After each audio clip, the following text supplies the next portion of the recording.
Okay, good. So, welcome this evening. I'm again very happy to be here at Pureland. The Abbey and Pureland has had a very close connection for a long time. And as Pureland has moved to different venues in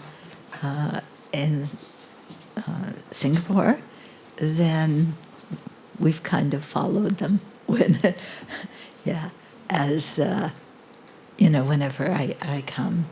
So it's really, really wonderful to see how the community around Pureland has really grown and people practicing very well. So thank you for that. And it's also good to see many new people and also old friends. So the teaching today and tomorrow is actually something. It's from a text by Shantideva called Engaging in the Bodhisattva's Deeds. And I started teaching this text, I don't know how many years ago. Shireen, do you remember how long ago? 2006. 2006? Yep. Oh my goodness. Yeah. So, because the text isn't really big, but there's so much in it. And then I would just be here once a year, and then it's been 3 years since I've been here because of COVID. So it's taking a while to get through the text. The text has 10 chapters, and like the title explains, it's talking about how to engage in the activities and deeds of a bodhisattva. So a bodhisattva is somebody who is aspiring for full awakening so that they can be of the utmost and most effective benefit for other living beings. Okay, so we're starting with chapter 8. We did the first 7 chapters previous years. All those teachings are on the web if you want to go back and listen to them. Thank you. And I've also been teaching it at the Abbey too, so there's 2 sets of teachings, so far. In both of them, in the Abbey one, I'm still on chapter 8, and this one, we're also starting on chapter 8. So in this text, it's really quite a beautiful text describing what bodhicitta is. Bodhicitta, that aspiration for full awakening, for the benefit of all beings, and then going into how to take the bodhisattva precepts, how to keep the precepts. It talks a lot about generosity and ethical conduct. There's a big chapter on fortitude or patience. In other words, how to work with our anger. Yeah, I studied that chapter a lot. And then there's a chapter 7 is on enthusiastic effort or joyous effort. And then chapter 8 is on meditation. Yeah, chapter 9 is on wisdom, and chapter 10 is the dedication. So we can see on chapter 8, we're already, quite advanced in the text. But you'll be able to understand it. Shantideva explains things very clearly in a very down-to-earth way. But we have to remember that he's talking in the chapter about meditation. So we go off and we have a daily meditation practice, but to go off and do retreat, alone or with just a few companions, then we need a lot of practice beforehand. And so that's why the first chapters talk about, how to generate bodhicitta and generosity and ethical conduct and so on and so forth. So this chapter is basically designed to help us eliminate the obstacles so that we can develop concentration. Okay? Because in order to attain realizations, we have to be able to concentrate somewhat. If our mind is always all over the place, then it's difficult to actually think about the Dharma and put it into practice.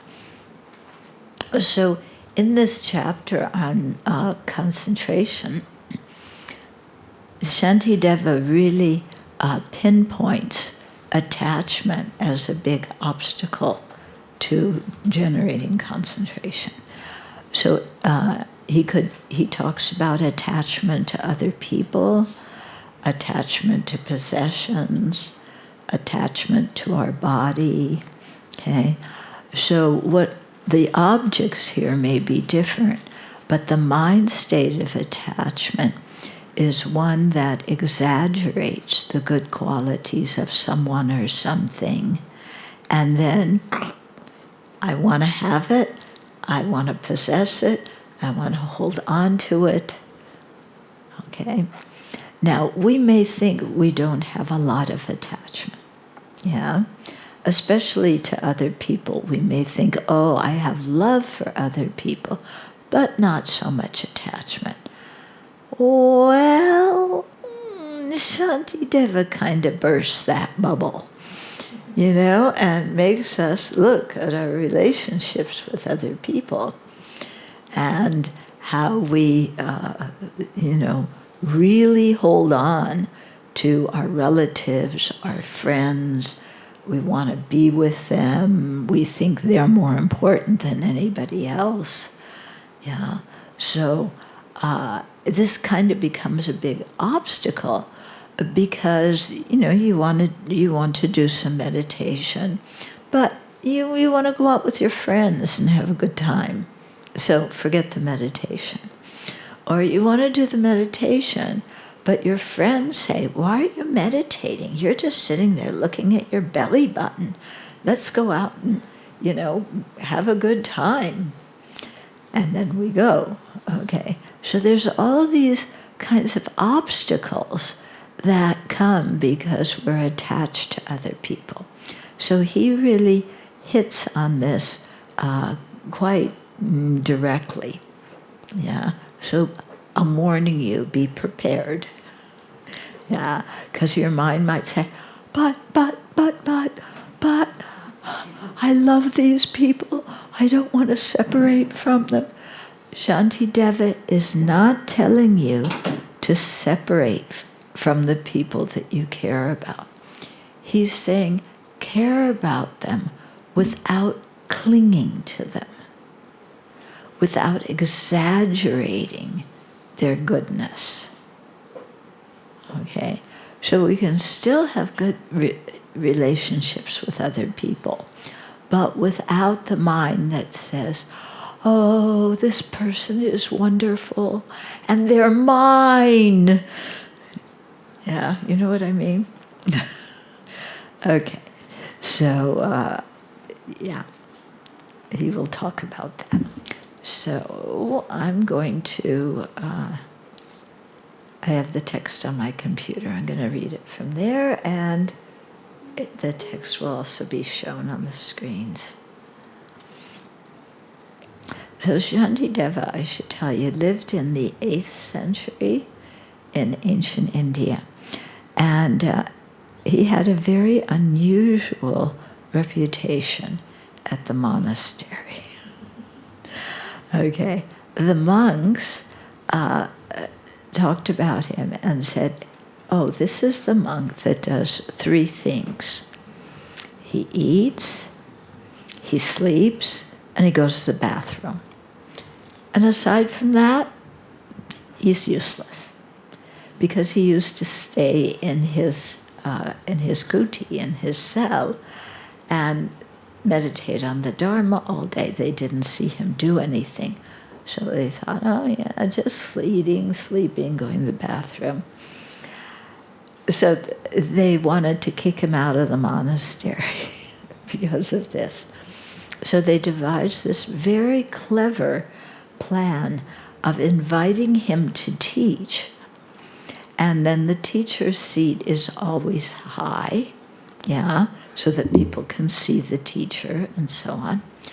So they made his seat real high. I mean, like, real high. With the idea that he would get there, and they didn't put any stairs, so he couldn't get up to the top of the throne, and then he would look like an idiot, and then they could expel him. Okay, that was their plan. Really nice monks at this monastery. Yeah. So Shantideva went up to give the talk, and he came, and there's no steps and a big high throne. So he lifted his hand up and put it on the top, on the seat of the throne, pushed the throne down, sat on it, and then the throne seat went up in the air again. And then when he got to chapter 9, when he was teaching chapter 9 about emptiness, the nature of reality, he levitated in space and disappeared. They couldn't see him, but they could only hear his voice giving the teaching.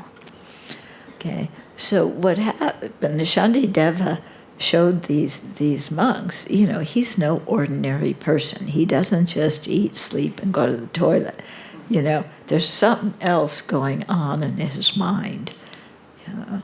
And what he taught during that time was this text, the Guide to a Bodhisattva's Way of Life, or it's also translated Engaging in the Bodhisattva's Deeds. So let me call it up here.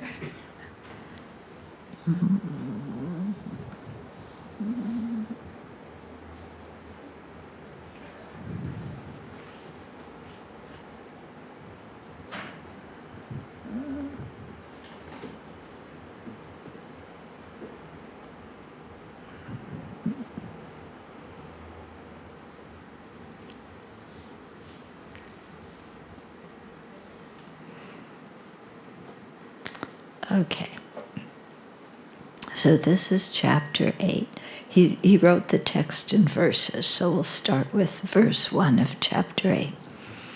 So he says, having developed enthusiasm in this way, I should place my mind in concentration. For the person whose mind is distracted dwells between the fangs of disturbing conceptions. So enthusiasm was the preceding chapter. So he's just saying having developed enthusiasm or joyous effort. Now this chapter is about concentration. Why is concentration important? Because if we have a mind that's distracted, then our mind is filled with all sorts of disturbing conceptions. So, examples of disturbing conceptions. We think things that are impermanent, that change moment to moment, are fixed and static and permanent. We think things that are actually foul are very pure and beautiful. We think things that are actually in the nature of dukkha, or being unsatisfactory, we think those things bring happiness. And another, fourth misconception is we think that things that do not have a self, that are not inherently existent, have a self. And because we believe these kind of misconceptions, then we don't see things clearly. We make decisions that are not very wise. and decisions that lead us to a lot of problems in our life. Okay, but if we're able to concentrate and not be distracted by these kind of decisions, then we can see how things really exist, and these disturbing conceptions then get overcome. Okay, so that's verse 1. Verse 2. However, through solitude of body and mind, no distractions will occur. Therefore, I should forsake the worldly life and completely discard distorted conceptions. You're going to go, therefore I should forsake the worldly life? That's in verse 2? I don't want to do that. Well, just remember, this is chapter 8. So we started chapter 1, and we practice, one thing after another, Yeah. And so, forsaking the worldly life and meditating in solitude is not happening at the beginning of our practice. At the beginning, we need to study, we need to think about the teachings, contemplate them, make sure we understand them, and then do some basic meditation. Okay, so this is an advanced teaching that he's giving here. So you might say, well, if it's advanced, why are you teaching it to me? I'm not advanced. Well, because the more we hear the teachings, every time we hear the teachings, it plants seeds in our mind. And then we slowly, those seeds grow, and our understanding of the teachings deepen. And you might find that some of the things that he's saying here actually make a lot of sense to you. You may not be ready to do them, or you may, but you can see, oh yeah, he's saying that attachment is a problem.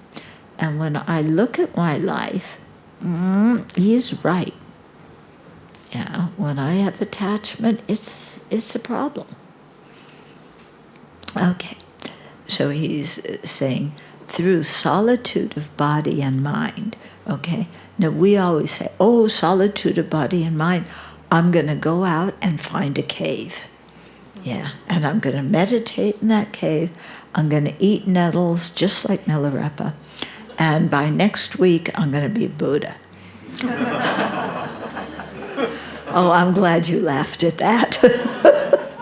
Because I was going to say good luck. Okay.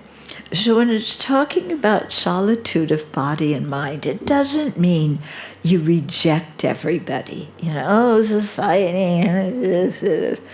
Because why are you doing this practice? It's to benefit sentient beings. You aren't rejecting sentient beings. You aren't rejecting society. Okay? So when it talks about isolation or solitude, what are we separating ourselves from? The distorted conceptions and disturbing emotions. Things that, when we learn about them, we can say, yes, those things cause a lot of problems in my life. Okay? So that's why he says, forsake worldly life. Because worldly life, when we're very involved with just the happiness of this life, then our mind is constantly busy. Because, our main aim is the happiness of this life. So then as we look around, we filter everything through this filter of what is going to bring me the most happiness now. In other words, I don't really care about other people so much. I care about my own happiness. And I'm not really willing to postpone my own happiness. I want it now. Okay, so we have a little slogan of the worldly perspective. I want what I want when I want it. And so people who think like that are often called childish beings. They have adult bodies, but the view is kind of childish. Okay, how many of you have children? Okay, yeah. Are your children ready to wait for what they want, or do they want it right away? Huh? They want it right away, don't they? I want my orange juice. I want my noodles. I want my chocolate. I want that ball. I want my tablet so I can play video games. I want it now. Okay, so little kids are like that. Yeah, and you say, "Oh, just wait a minute." No, I want it now. You're so mean. You don't give it to me. Yeah. Okay. So why is Shantideva calling adults childish? I mean, we usually don't whine. Well, I don't know. Maybe some of us whine a little bit. Yeah. Oh, please, I really want this. Can we go there? You always get your way. I don't get my way. Okay, so we often, as adults, behave like children. We just do it, but we kind of cover it up so it doesn't look so childish. But actually, our way of thinking is very much like kids. And when we don't get what we want, we throw a temper tantrum. Yeah, I want to go out and do this, and you want to go do the other thing, and you're bossing me around, and our marriage is always like that. I'm tired of it. Sound familiar? Yeah, or you're an adult and I noticed when my dad was about 60 years old, my grandma would still ask him to put on a sweater when he went outside so he didn't catch cold. I mean, he's 60 years old and he needs to be reminded to put on a sweater. Yeah, my dad was cool. He just did it and didn't make a big deal about it, okay? But most of us, if our parents treated us like little kids, we would make some comment like, Mom, Dad, I'm an adult. Stop telling me what to do. Right? Yeah? Okay. So, we've been saying that to our parents since we learned to talk. Yeah. Okay. So, worldly life, we're just totally involved in getting what we want and avoiding what we don't like. Then verse 3 says, worldly life is not forsaken because we're attached to people, and due to craving for material gain and the like.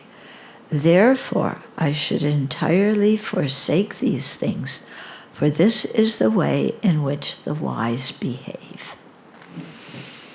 Okay, so why don't we forsake all this running around, being the busiest of the busy in worldly life? One big reason is because we're attached to people. Okay, so our friends are having a party, and we want to go. Yeah, we don't want to meditate. We don't want to go, take care, do volunteer work. We want to go to the party. Yeah, or Singaporeans. What's one of the specialties of Singaporeans?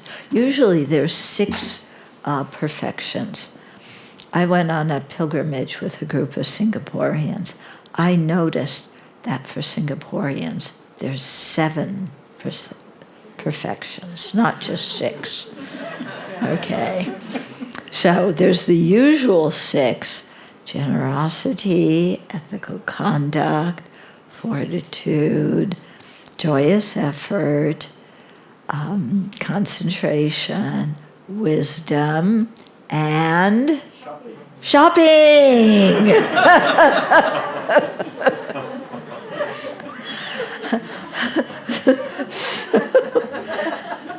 So every time we arrived at a place to see, all these holy objects on our pilgrimage in China, I would go look at the holy objects, and they all went to the street vendors that had things to buy.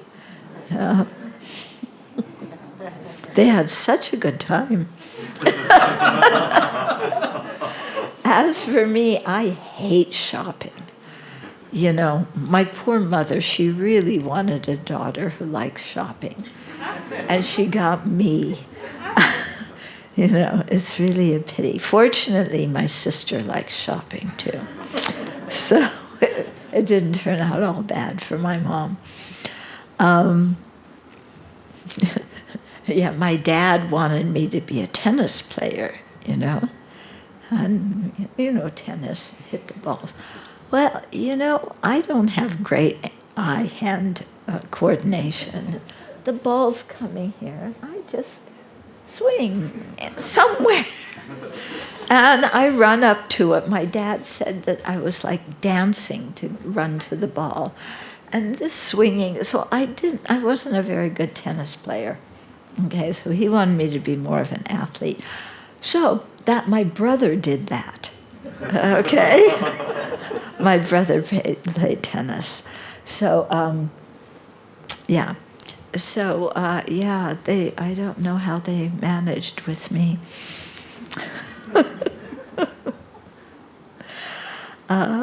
Okay. So we don't abandon the worldly life because we're attached to people. We want to be with our friends. We want to be with our families. Chinese New Year's coming up. What do you do on Chinese New Year? Yeah, every single day you go visit people and you eat. Yeah, isn't it? Yeah, that's why we wanted to do this Tara Puja on the first day of Chinese New Year. And our Singaporean friend said, no, you can't do that. Yeah, because we're visiting our friends and relatives, we're eating, we don't want puja then. Okay, we'll do it on the 8th day if you insist.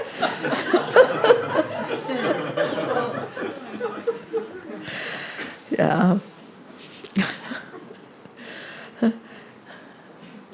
Yeah, one year we were having class on Chinese New Year. Yeah. And there's the group on Saturday that watches it. Nobody from Singapore watched it. We have teachings, and we usually look for, all the people who sign on to Zoom. Nobody from Singapore. Yeah. And then we commented on it, and they said, it's Chinese New Year. So, the first year when I lived in Singapore in 1987, we have Chinese New Year in the States, but in Chinatown in certain parts, but not everywhere, yeah? And so I was here, and I was living with one woman.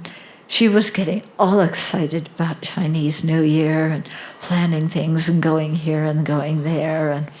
And I'm just sitting there like, everybody is crazy, just running around. We got to clean the house. We got to buy this. We got to do that. We got to go here. We got to go there. I mean, just crazy, you know. And I stayed home that night. Nobody invited me. I had a very peaceful day, actually.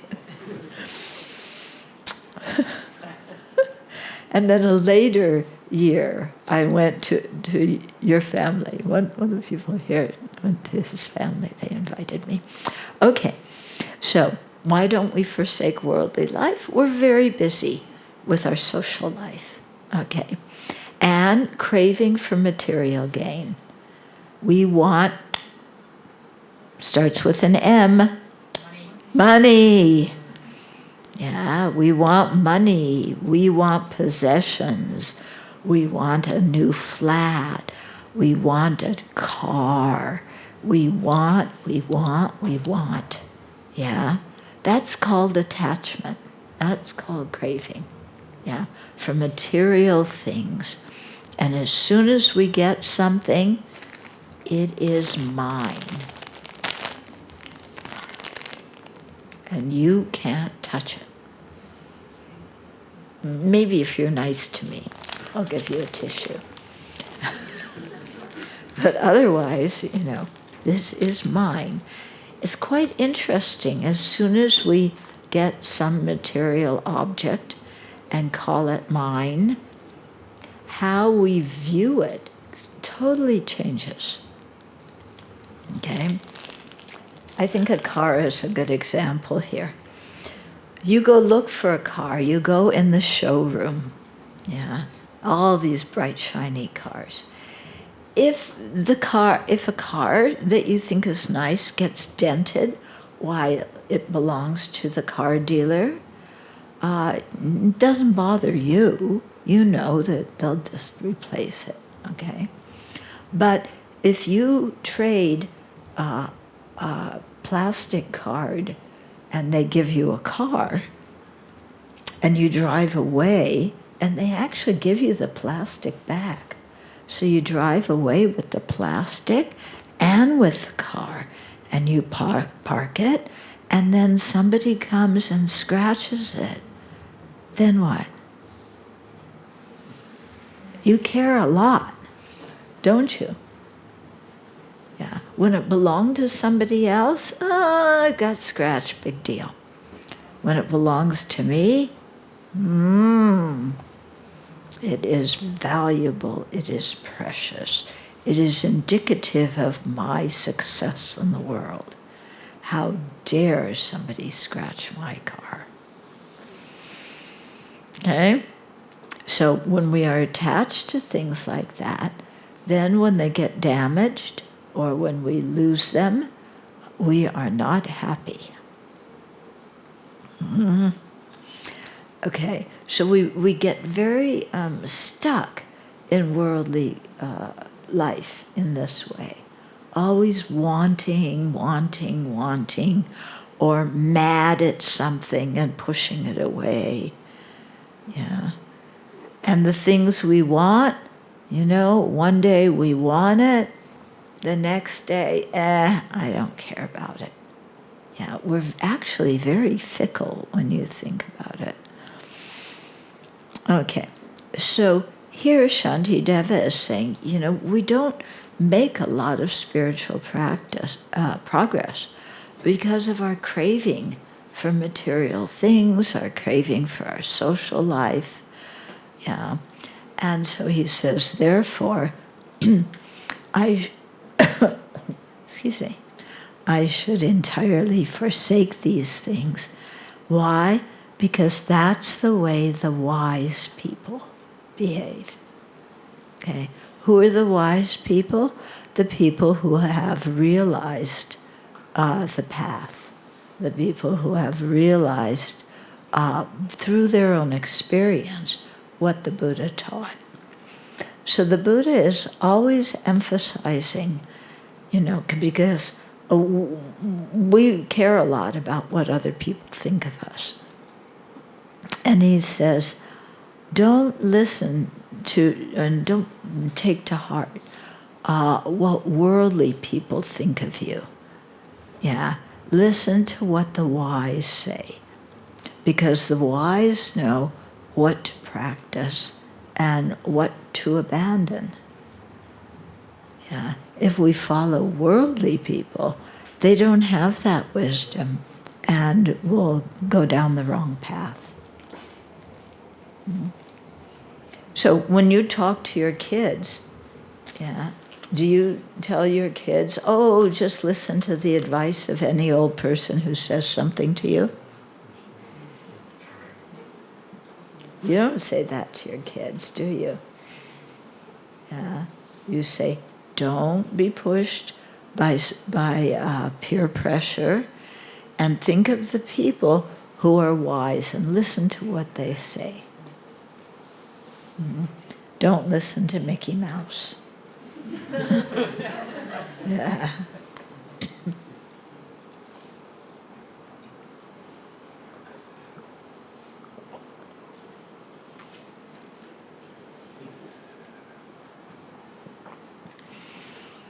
Okay. So, verse 4. Having understood that disturbing conceptions are completely overcome by insight conjoined with serenity, first of all, I should search for serenity. This is achieved by those who joyfully are unattached to worldly life. Okay?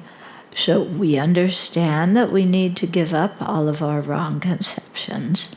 The way to do this is by cultivating two qualities, insight and serenity. Serenity means samadhi, or concentration. Okay? Insight means wisdom, understanding the teachings. Sorry, my voice is having some problems. Is there something to suck on?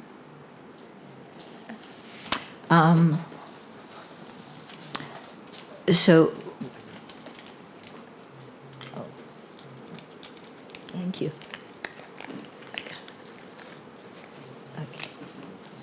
There you go. Oh. Okay. Now you're going to hear the teachings through my sucker. Who else wants one? Okay. So he's saying, develop concentration, serenity, and insight, wisdom. Yeah. And in which order do we develop those? First, serenity. First, cultivate your concentration. And you've been developing wisdom all along as you've been following the path. But in terms of really focusing on what you're going to develop, first serenity at this point in the path, and then wisdom. Okay? Because, and this is achieved, you can achieve these two, serenity and wisdom. It's achieved by those who are joyfully unattached to worldly life. Joyfully unattached to worldly life. You're going, what? I have to give up my social life and I'm going to be joyful? I have to give up going shopping and that's going to be joyful? Yeah, I have to give up craving my car and craving more money and wanting to go on vacation to some, exquisite place. And that's going to be joyful, giving up all that? What in the world is Shantideva talking about? Yeah? Well, what he's talking about is if we look at our life very closely, when we are running around trying to get this and get away from that, our mind is actually not very peaceful and not very happy. Yeah, because we want things and we can't always get what we want, can we? Yeah, and sometimes we get what we want, but it doesn't turn out to be as good as we thought it was going to be. You had this perfect vacation planned, yeah, and then you get sick. Yeah. That happened with my niece. She got married, this beautiful wedding. And then they went on their honeymoon. She was sick the whole honeymoon. Yeah. So, you know, we get what we want, but then we're not very happy. And then problems come. And what's very interesting is the more things we have, the more problems we have. Okay.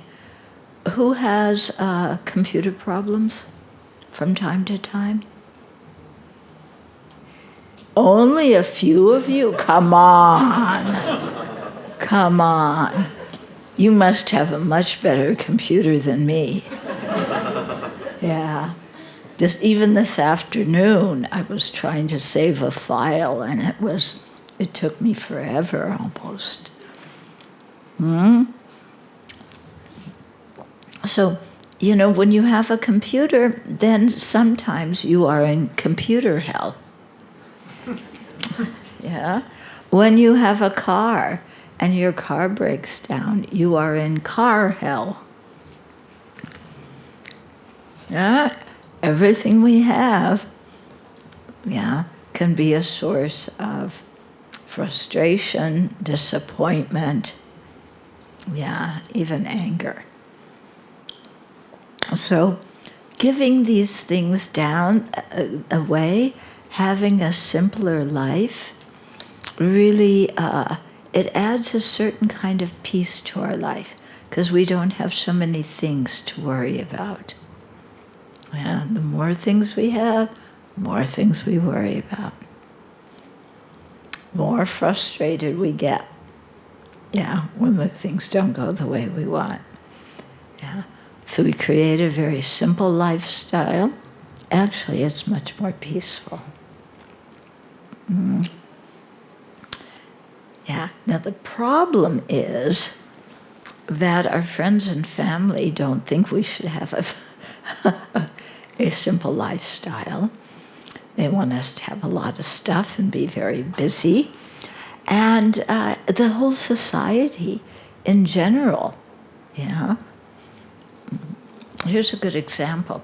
After 9/11, when the World Trade Towers were shot down, then President Bush, okay, when he gave advice to Americans, he told us two things: be angry and go shopping. What? The World Trade Center just fell down, over 3,000 people were killed, and the president is telling us to go shopping? What? Because the idea was, if you're a good citizen, you encourage the economy. And how do you encourage the economy? By buying a lot of stuff. Yeah. So everybody goes around and buys all sorts of stuff that they don't need. Yeah. And we feel like good citizens because we're supporting the economy.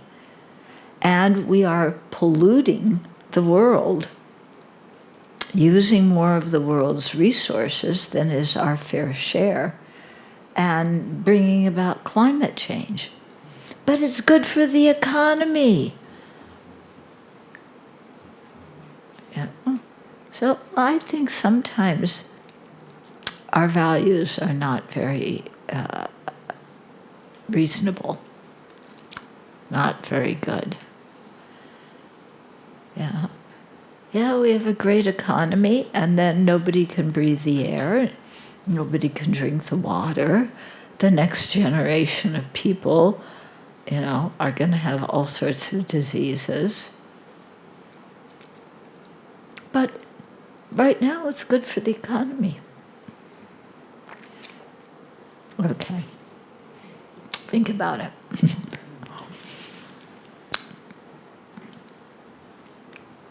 Okay, then verse 5. Because of the obsession one ephemeral being has for other ephemeral beings, they will not see their beloved ones again for many thousands of lives.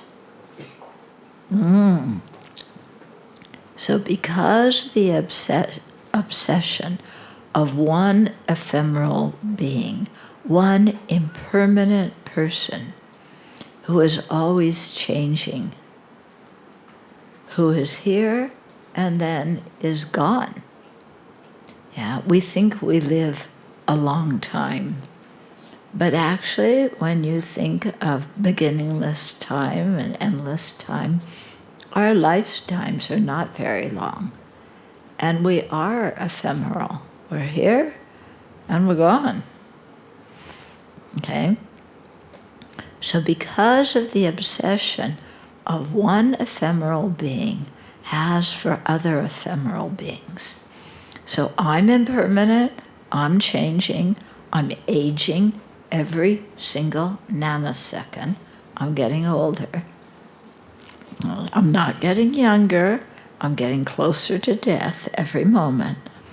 But I'm attached to other impermanent people who are aging and getting closer to death moment by moment. Okay.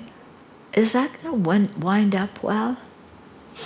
Yeah. If you're attached to something that is changing all of the time, and you want it, and you want to, kind of make it secure and stable and always there, but it's impossible to make things secure and stable and always there because their very nature is to change. Okay? We're different now than when we started the talk tonight. We're all closer to death than when we started the talk tonight. Okay? So when we're obsessed with other people, or even with our pets, then we want to be with them, we want always this, the other thing. If they're sad, we're sad. If somebody criticizes them, we have to cheer them up and we have to defend them. And our lives are always very full and confusing in that way. Okay? So, but because of all of this, there's no time to learn the Buddha's teachings. Because we're running around here and running around there. So how are you going to learn the teachings? How are you going to sit down and think about them? How are you going to meditate on them? Okay, there's no time because you're busy all day long. So, and when we're busy, and a lot of our busyness is involved in creating negative karma. We lie to get what we want. We cheat people to get what we want. Sexual, unwise sexual behavior, people sleeping with other people's spouses and so on. We think, I want that. Why shouldn't I have it? So we create a lot of negative karma. And although we're very attached to our loved ones and want to be with them, because of the negative karma we create, in the next life, we're born very far away from each other. We're born in different realms, different places, and we may not see each other for thousands of lifetimes. So it isn't that the people that we're close to this lifetime we're always close to in one life after the other. because karma pushes us, and influences where we take rebirth. So we may be reborn here. Somebody that we love very dearly in this life is reborn over there. Mm-hmm. Okay. So this is because we ignored the Dharma, and we ignored the Dharma because we were too busy running after all of our worldly happiness. Then verse 6, not seeing them, so the people that we love, that we cherish, not seeing them, I am unhappy, and my mind cannot be settled in meditative equipoise. When you want to meditate, if you really want to be with somebody, your mind is going, I want to be with them. You're imagining being with them. You can't focus on anything except, where are they now? What are they doing now? When are they going to call? When can I be with them? Okay, so our mind cannot be settled in any kind of meditative concentration. And even if I see them, there's no satisfaction. And as before, I am tormented by craving. So, finally, I get to be with the people that I care about. But there's no satisfaction. Why not? Because I'm in a good mood and I want to go have a good time, and they're in a bad mood. Or I think that the family should go in this direction, and they think we should go in that direction. So I'm, perpetually dissatisfied. I want more, I want better, I want things to be different. Okay. And so, as before, I am tormented by craving.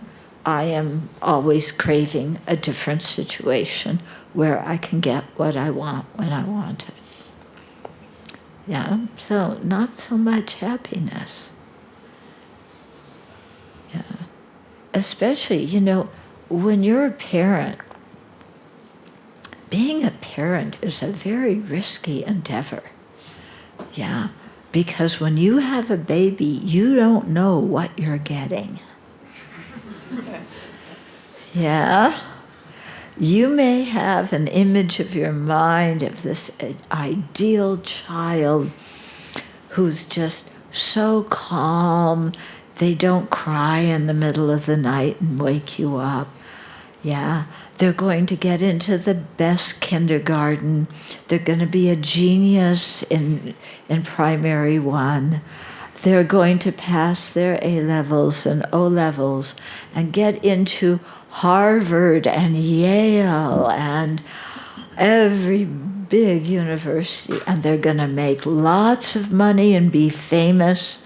And when the society is applauding them, how wonderful they are, I will be so proud that I'm their parent. Every parent has their kid's life planned out when the kid is about this big. It's true, isn't it? You look at your baby and it's like, they have so much potential. And then everything you couldn't be, you want your kid to be. Whether they want to be that or not. And you want your kid to be happy in the way you wanted to be happy, but you couldn't get everything you want. But maybe what makes you happy doesn't make your kid happy. Well, you still want them to have it, and they better be happy when they have it, even though they don't like it. Okay? So you have this vision of your child, like my mother, She wanted a daughter who liked going shopping, who she could go to mother and daughter lunches with, and da-da-da-da-da. She got me. Oh my goodness. And when I was naughty, she used to say, what did I do to deserve a kid like you? I told her, you and Dad talk about that. I'm out of the picture. Okay. But just always, my child, passed their test.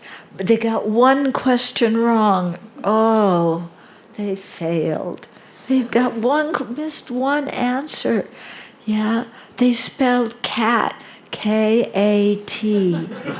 Oh, they're never going to be a rocket scientist if they spell cat like that.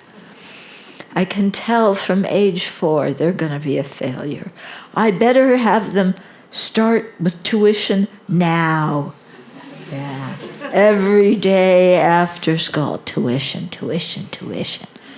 Get good grades. One mistake on your test, not acceptable for my child. Yeah. You can't go outside and play. You have to be inside, memorizing K-A-T. Oops.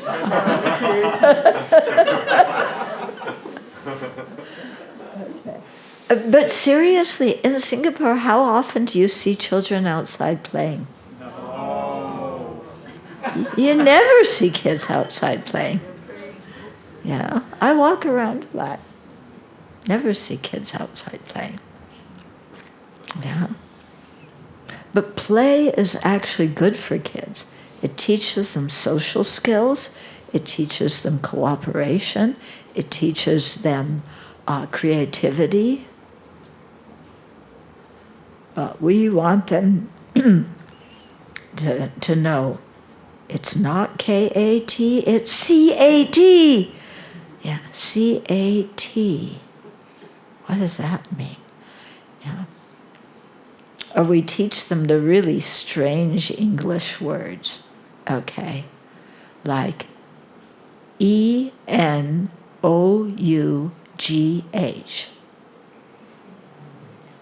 Yeah. Enog. Yeah, that's how you spell enog. Yeah. Your kid goes, that doesn't make sense. I don't know a word named enog. Yeah. But well, it doesn't matter. I don't care if you know what it is, what it means. Just remember that's how you spell it. Okay. Yeah, English is doesn't always make so much sense, the way things are spelled. Doesn't. Yeah. Okay. So not seeing them, we did that first. Not seeing them, I am unhappy, and my mind cannot be settled in equipoise. Even if I see them, there is no satisfaction, and as before, I am tormented by craving. Okay, so we have 15 minutes left. I think I'll pause here. We'll continue tomorrow night. But wanted to give you some time for questions and maybe answers, if there are any. One hint. Don't form a long line after the talk and ask me your question privately. If you have a question, now's the time. Mm-hmm.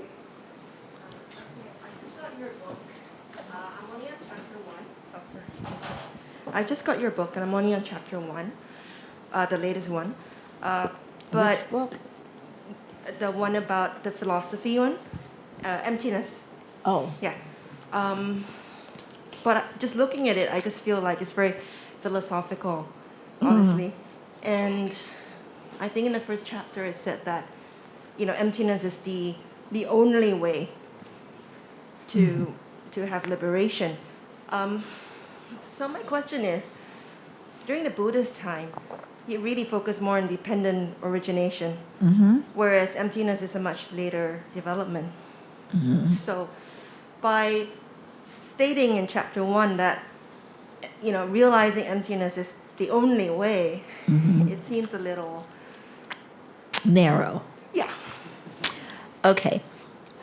When it says realizing is the emptiness is the only way to liberation, it means that you can meditate on loving kindness or compassion. You can meditate on the faults of samsara. All those meditations are very good, and we need to do them. But those things alone, without understanding the nature of reality, cannot cut all the wrong conceptions and disturbing emotions in our mind. Okay, that's what it means. Does that mean we need to realize emptiness tomorrow? No. There's a lot of preliminary practices to purify, to accumulate merit, to study a variety of other teachings that the Buddha gave that support our understanding of emptiness. So we've got to do all those other things too. And as we do, and then we can gradually start learning about emptiness. Okay. Now you mentioned that emptiness is, you learn about emptiness, but dependent arising is over there. Actually, emptiness and dependent arising come to the same point. Okay, they aren't contradictory, and in fact, the fact that phenomena are dependent arising proves that they are empty of inherent existence. Okay? So you can't understand emptiness without understanding dependent arising. Okay? Yeah, I understand it intellectually. Yeah. Yeah. Yeah. So, but intellectually is the first step. Okay? Because these are complex ideas. And we can't just sit down and go, emptiness, emptiness, emptiness. And like, okay, I get everything out of my mind. My mind is empty. That's not the realization of emptiness. So we do need to learn philosophy. And at the beginning, it's difficult because we aren't familiar with the vocabulary and the conceptions. But in Buddhism, we listen to the same topics, teachings on the same topics, again and again and again, okay? Because each time we hear them, we understand something new. And we hear them, then we go back, we think about them, we have tons of questions. We can't make sense. We go back, we listen to more teachings. Yeah, a little bit more sense. So it's like that. Yeah, it's a slow process. Yeah, if you want to learn calculus, are you going to learn it in kindergarten? No. You need to learn all these other things before. But we're like busy people, and we want to learn the path now, get it accomplished, become a Buddha, cross that off our list. Yeah? Somehow we're going about it the wrong way. Okay. Yes. Somebody over here.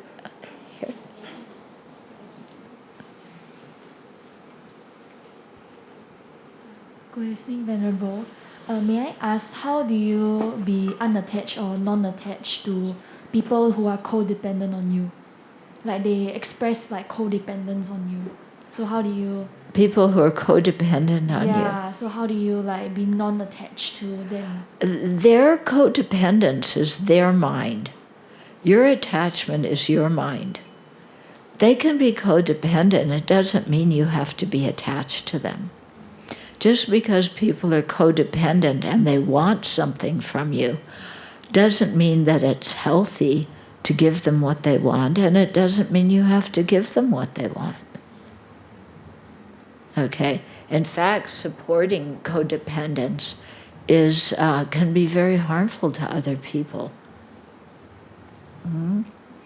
So you do what you need to do, and they may be saying, oh, please do this for me, please do that, please do that. And you just say, I'm sorry, no.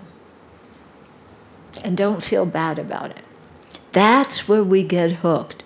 Oh, they want this from me, and I said no, and they're crying, and they're calling me names, and telling me I'm mean. That is their problem.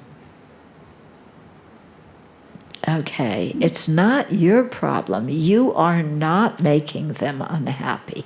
They are making themselves unhappy because of the way they're thinking. Okay? Thank you. There was somebody over here.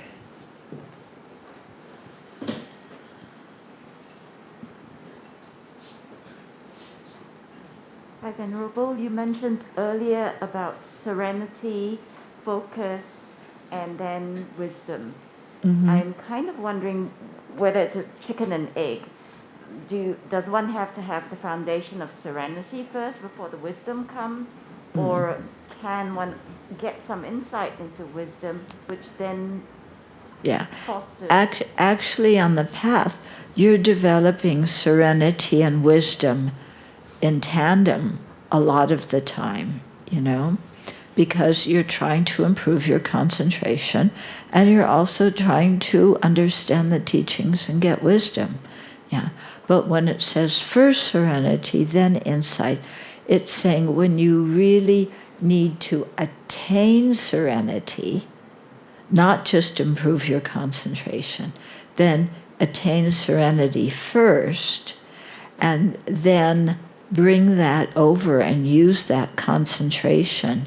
You already have some wisdom, but use that new concentration to really deepen your understanding. Okay? And is wisdom experiential only?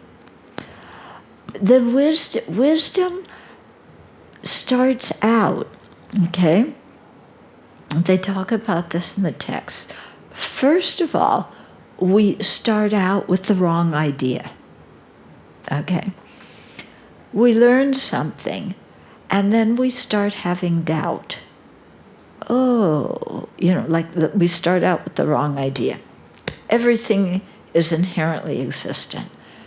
Then we learn something about emptiness. Well, maybe emptiness exists, but I don't really think so. So it's doubt going towards the wrong conclusion. Then we learn and practice some more, and we get what's called a correct assumption. So emptiness, it seems reasonable. I don't totally understand it, but it seems quite reasonable. And then there's actually many steps in this one of correct consumption, correct assumption, really over time deepening our understanding, until finally we get to the point where we have an inferential cognition. Now, the inferential cognition, it's not direct, it's not, we don't see emptiness directly. And it is conceptual, but it has a very strong impact on our mind. So just because things are conceptual doesn't mean that they're just intellectual blah blah. You can have conceptual consciousnesses that really wake you up. Then you keep meditating, on your inferential understanding of emptiness until finally you're able to remove the conceptual appearance, and perceive emptiness directly. At that time, it's direct perception, and that could be the utmost kind of experience. But even as you're progressing along the path, especially through correct assumption and inferential understanding, it can affect you a lot. Yeah? It's like, the same thing is like doing the metta meditation. You don't sit down and do meditation on loving kindness and after one session have incredible loving kindness, or even after 1 year of doing the meditation, or 10 years. Yeah? But we can see that slowly our understanding is getting better and increasing. And that has a profound effect on our mind and really moves us. Okay? Okay, so one more question.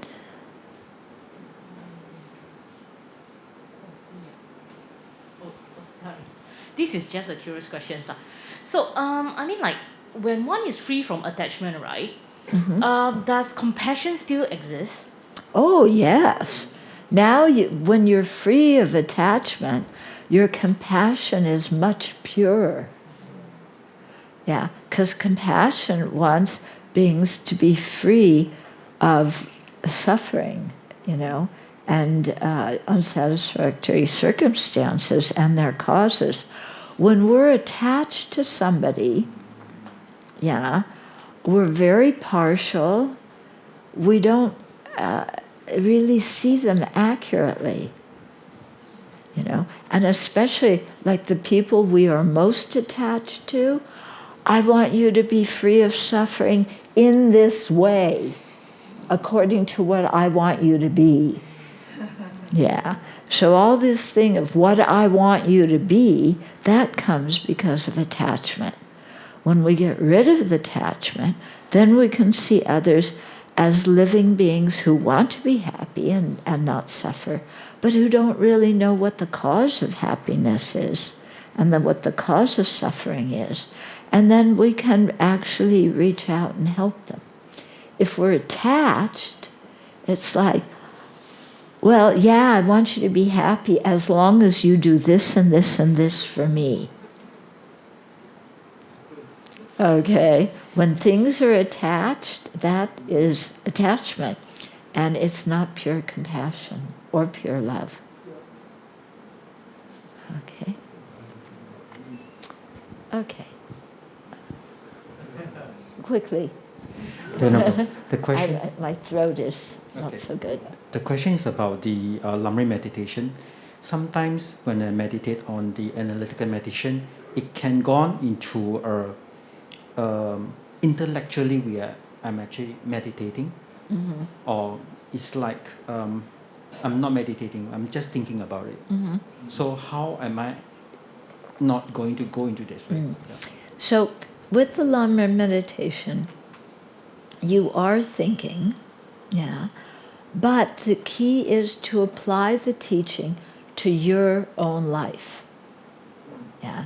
If you just think about it as an abstract principle, it becomes very intellectual.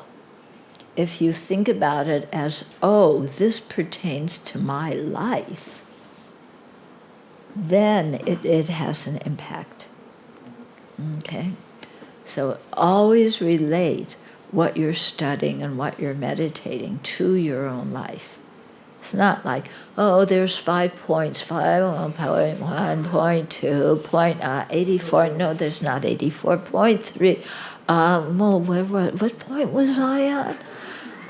No, it shouldn't be like that.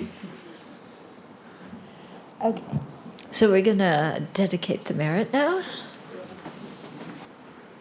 Are we doing the regular dedication or the Shantideva dedication? Whatever you want. Okay. All right. So since we're doing the verses from Shantideva, let's do the Shantideva dedication. You'll have a calendar that says Star Spangled Compassion, and you can follow along that way. May all beings everywhere, plagued by sufferings of body and mind, obtain an ocean of happiness and joy by virtue of my merits. May no living creature suffer, commit evil, or ever fall ill. May no one be afraid or belittled, with a mind weighed down by depression. May the blind see forms, and the deaf hear sounds. May those whose bodies are worn with toil be restored on finding repose. May the naked find clothing, the hungry find food. May the thirsty find water and other delicious drinks. May the poor find wealth, those weak with sorrow find joy. May the forlorn find hope, constant happiness and prosperity. May all who are ill or injured quickly be freed from their ailments. Whatever diseases there are in the world, may these never occur again. May the frightened cease to be afraid, and those bound be freed. May the powerless find power, and may people think of benefiting each other for as long as space endures, and as long as living beings remain. Until then, may I too abide to dispel the miseries of the world.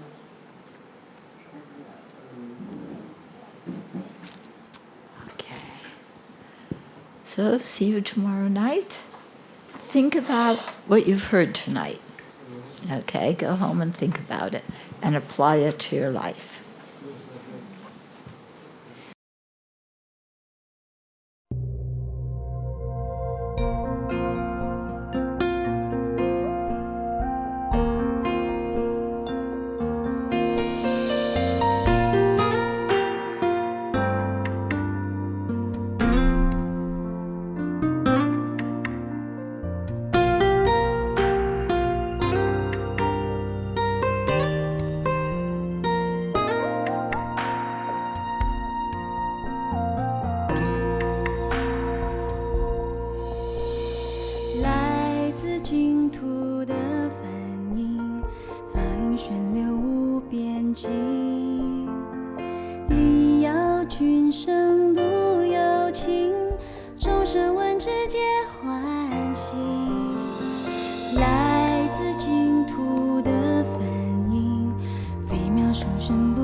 直接欢喜，来自净土的梵音，微妙殊胜不思议。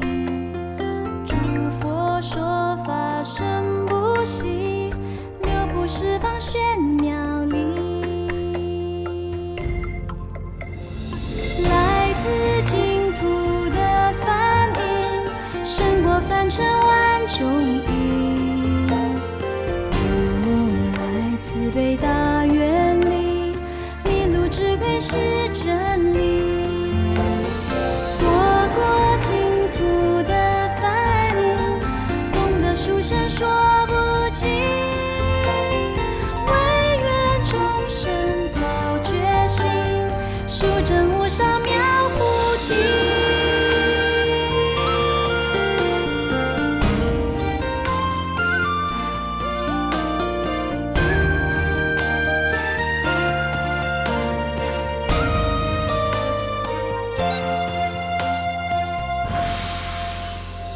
来自净土的梵音，微妙殊胜不思议。